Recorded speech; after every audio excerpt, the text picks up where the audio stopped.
Sir నేను చెప్పేది రండి సార్. అమ్మా వదిలేండి, మీకు దండం పెట్టేద్దాం.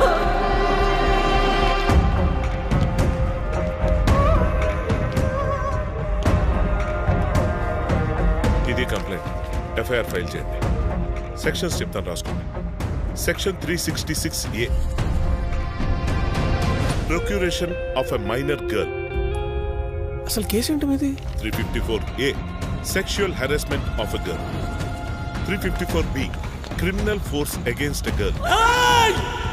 354C, voyeurism, blackmailing a girl. నీ మీద పెట్టిన కేసు ఒప్పుకుంటావు లేదా? మీరేం చెప్పాలనుకున్నా మీ లాయర్ని తీసుకొచ్చి కోర్టులో చెప్పుకోండి. 354D, stacking a girl.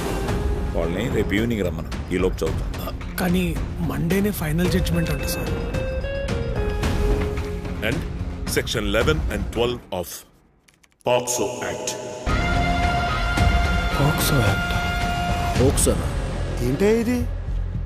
ఏంటి కేసు కట్టారా పగబట్టారా? ఈ సెక్షన్లు ఏంటి? అక్యూజ్డ్ ఎవరు? మా తమ్ముడు లాంటోడు సార్. ఏంటి? రిమాండ్లో ఉన్నాడు సార్. అది కాదు, బెయిల్ వస్తుంది కదా. రాలేదు సార్, 78 రోజుల నుంచి రిమాండ్లోనే ఉన్నాడు.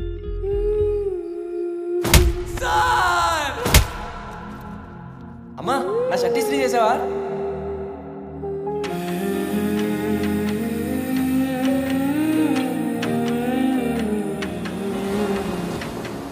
వాడి జీవితం నాశనం చేయద్దయ్యా.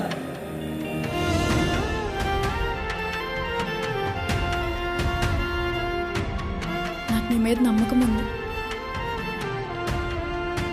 రేపు పొద్దున్న కోర్టుకొచ్చి ఆ అమ్మాయి వాడు చేయలేదండి, వాడు చేయి నేనే తీసుకున్నా, భుజం మీద వేసుకున్నానని చెప్పిన శిక్ష వాడికి పడుతుంది. That is POCSO. ఇప్పుడు చెయ్యి, ఏడ్ చేస్తావు. పాక్సో అనగానే పెద్ద పెద్ద లాయర్ల వెనకడుగు వేస్తున్నారు. నాకు నమ్మకం ఉంది లహరి, ఈ కేసు నేను హ్యాండిల్ చేయగలను. రేపు నేను కోర్టుకు వెళ్ళలేదనుకో, ఆ కుర్రోడికి 14 ఏళ్ళు జైలు శిక్ష పడుతుంది. ఈ కేసు మనం టేకప్ చేయట్లేదు సార్. మనం పోలీసులకు అగేన్స్ట్ గా బెనిఫిట్ ఆఫ్ డౌట్ రేజ్ చేయొచ్చు సార్. ఆ కుర్రాన్ని బయట తీసుకురావడం కష్టం. ఈ ఫైల్లో కనిపిస్తున్నంత ఈజీ కేసేం కాదు ఇది. మీ వాడు చేసిన తప్పేంటో మీకు అర్థమవుతుందా?